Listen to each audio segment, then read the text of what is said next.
The next HTML unit or the next CSS unit we are going to consider is the EM. And the EM unit refers to the font size of the elements under consideration. So let us take an example here. If we have this div container with a paragraph, and then we set a span element within the paragraph. So let's get one of the paragraphs and then set a span within it, and then copy this whole text into that span. Good. So if we want to set a border around the span, so border, let's say 1 pixel solid. Let's see if that is working. Let's give it a green border. No, green would not stand out. Let's give it a blue border and see if that is going to work. This is working, but not so great, but that is fine. So you can see that our border is 1 pixel, but we want to work with the EM. So let us now go to, let's say, 2EM. The border is going to be 2EM. And what is that going to mean? So it means that this border is twice the font size of this span element. And what is the font size of this span element? Since we have not specified the font size of this element, it is going to inherit from its direct parent. So what is the direct parent here? P. Have we set a font size for P? No, we haven't set any font size for P. And so that is also going to inherit for the div element. Do we have a font size for div element? No. Then it means that the div is also going to inherit from the body. Do we have a font size for body? No. Then it means that that is going to inherit from the root element, which has been set by the user already. And in here, it is the medium size, which is about 16 pixels. So in actual sense, our border is about 32 pixels. Now, let us set a font here. So let's set a font size here. Let's say a font size of about 50 pixels. That is even going to be so big. Now let us make it about 5 pixels and see something. You can see that the font itself is 5 pixels and it's very, very small. But this border is twice of that 5 pixel, which is about 10 pixels. So when you set a font size, then the EM follows that font size. So we can also have these units in fractions. So it can be 0.5 EM. That is half of the font size you have set. So let us make it more realistic.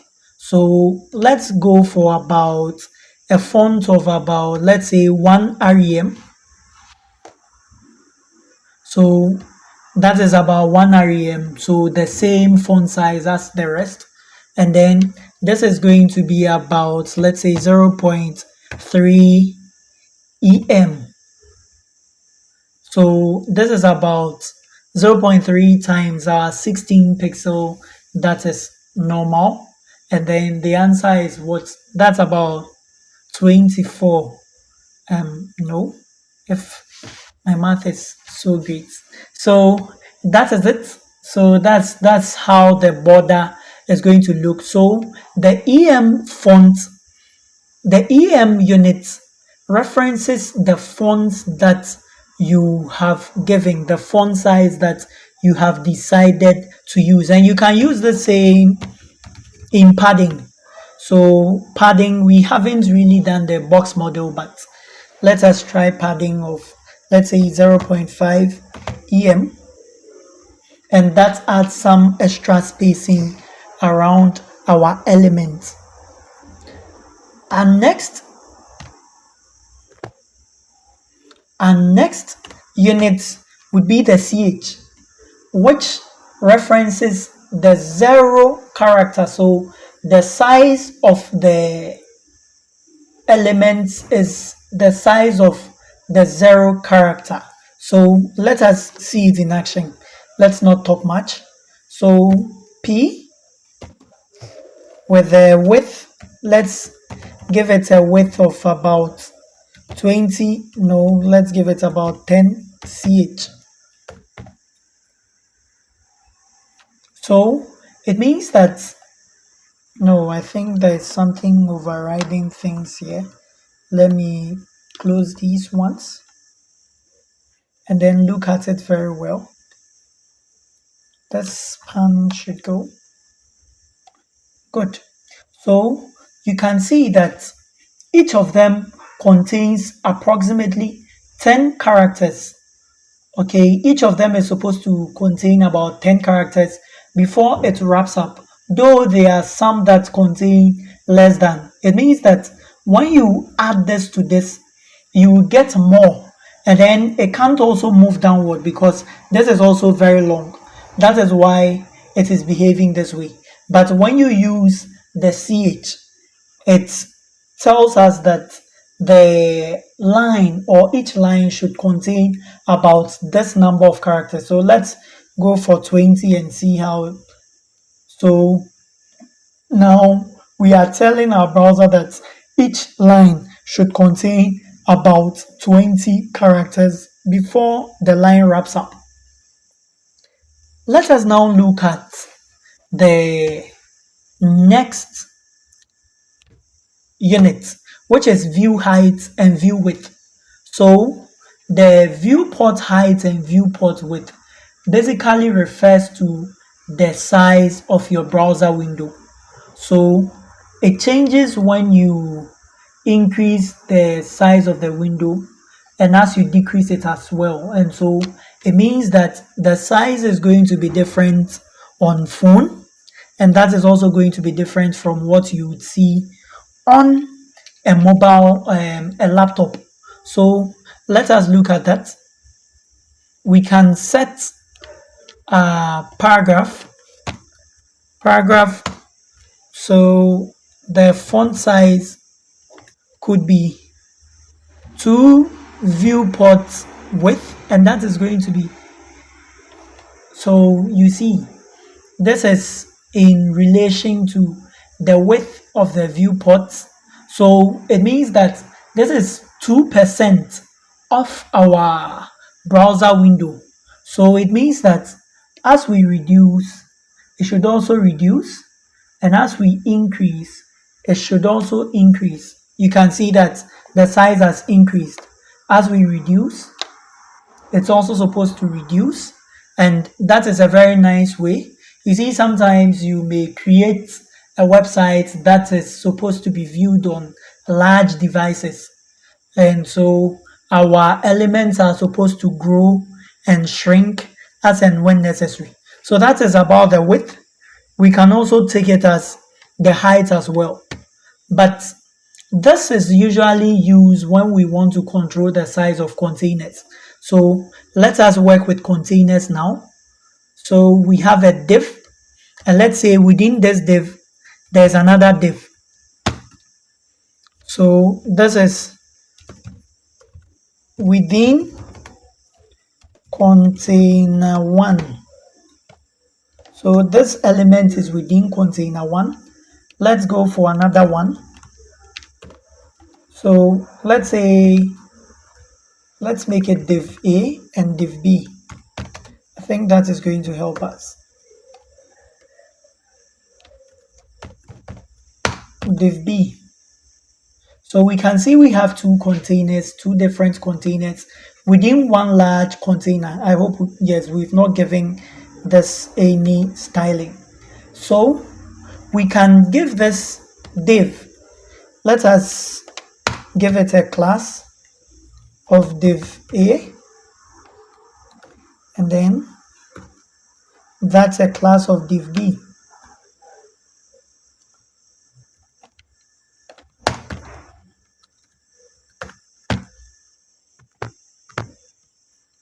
And so we style it. You know how to style classes by now. So the width of div is going to be, let's say, 40 view width. We want to add up to 100. And then the width of B, so div B is going to be, let's say, 60 view width. That is the width. And then to see if it's being applied properly, let us color the background. So background color aqua here, and then background color, let's give this a violet color. We put a, so you can see that this is being applied very well here. So we have left about 40% here, and then here we have left about 60% of our space here. Now let us also look at customizing this width. So class main container. So the class main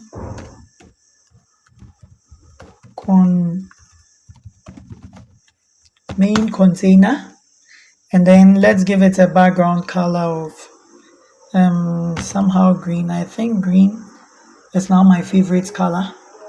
So, and then give it a width of about 20 view width, and let's see what is going to happen.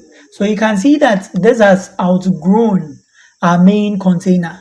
We haven't done anything about the height. So let us go with height now. Let's give it 50 view height. So you can see that from this side to that side, it's about the same height as this to that. Let's give it something about 90 and see. So you can see that that has divided our page into 9 or about 10 different sizes, and then apportioned 9 to the height of our container. One thing you should take note of is that you know that our height usually has to grow. So it is better we set that as a minimum height, so that in case the page grows beyond our height of the container, it will still continue to grow. But in a case where we don't set that as the minimum height, it will grow past. Let us take an example. So let us add another paragraph. So P with lorem text, P with lorem, let's say 1,000. That is going to be too much, but we'll handle it. So you can see that here, as our page grew, the height has also grown.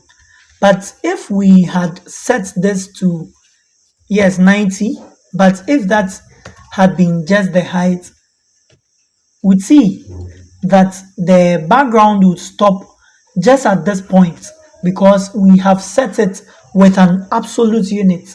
So we have described that as soon as you get to 90, the background shouldn't continue, or the height shouldn't continue. And so our text is going to overflow. Just as I already told you that when you use a percentage, it means that you are referring to a percentage of the parent element. Let us cite an example here now.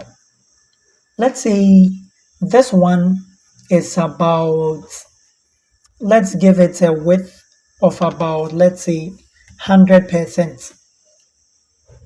So we can see that our container is spanning 100%. Let us take away this view width.